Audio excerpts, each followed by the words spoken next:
সুন্দরবন ও উপকূলীয় অঞ্চলে নিরাপত্তা জোরদারে সাঁড়াশি অভিযান অব্যাহত রেখেছে বাংলাদেশ কোস্ট গার্ড। রোববার কোস্ট গার্ডের মিডিয়া কর্মকর্তা লেফটেন্যান্ট কমান্ডার সাব্বির আলম সুজন এ তথ্য জানান। তিনি বলেন, গত ১.৫ বছরে করিম শরীফ, নানা ভাই, ছোট সুমন, আলিফ ও আসাবুর বাহিনী সহ বিভিন্ন দস্যু চক্রের ৬১ জন সদস্যকে আটক করা হয়। এ সময় ৮০টি আগ্নেয়াস্ত্র ও ৫৯৯ রাউন্ড তাজা গোলা বারুদ উদ্ধার করা হয়। পাশাপাশি ৭৮ জন জেলে ও ৩ জন পর্যটককে জীবিত উদ্ধার করা হয়েছে। জীবন অবাক না করলে কে করবে? ২৮% মিল্ক ফ্যাটের অবাক করার সাথে ফ্রেশ মিল্ক পাউডার। জীবন অবাক করুক প্রতিদিন। গত ১.৫ বছরে করিম শরীফ, নানা ভাই, ছোট সুমন, আলিফ ও আসাবুর বাহিনী সহ বিভিন্ন দস্যু বাহিনীর সর্বমোট ৬১ জন সদস্যকে আটক করা হয়েছে।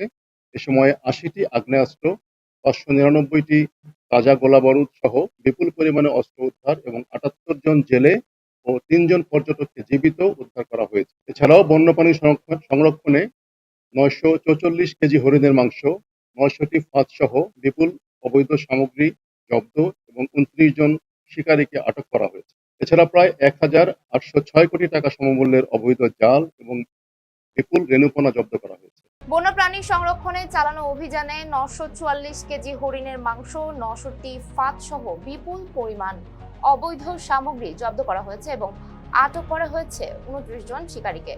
এছাড়া প্রায় ১,৮০৬ কোটি টাকা সমমূল্যের অবৈধ জাল ও বিপুল পরিমাণ রেণুপোনা জব্দ করা হয়েছে।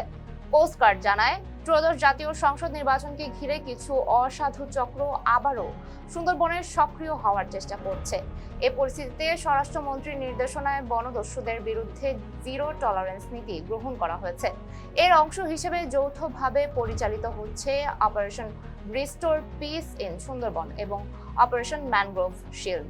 ত্রয়োদশ জাতীয় সংসদ নির্বাচনে কোস্টগার্ড সদস্যদের দায়িত্বে নিয়োজিত থাকার সুযোগকে কাজে লাগিয়ে কিছু অসাধু চক্র পুনরায় সুন্দরবনে সক্রিয় হওয়ার চেষ্টা করছে। মাননীয় স্বরাষ্ট্রমন্ত্রী জনাব সালাউদ্দিন আহমেদের প্রত্যক্ষ নির্দেশনায় এ সকল বনদস্যুদের বিরুদ্ধে আমরা জিরো টলারেন্স নীতি গ্রহণ করেছি।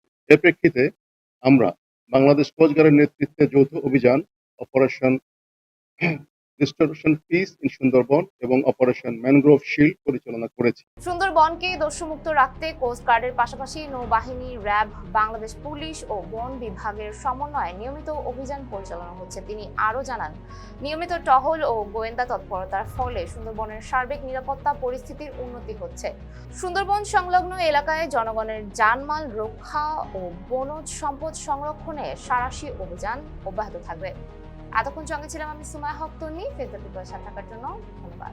জীবন অবাক না করলে কে করবে? ২৮% মিল্ক ফ্যাটের অবাক করার সাথে ফ্রেশ মিল্ক পাউডার। জীবন অবাক করুক প্রতিদিন।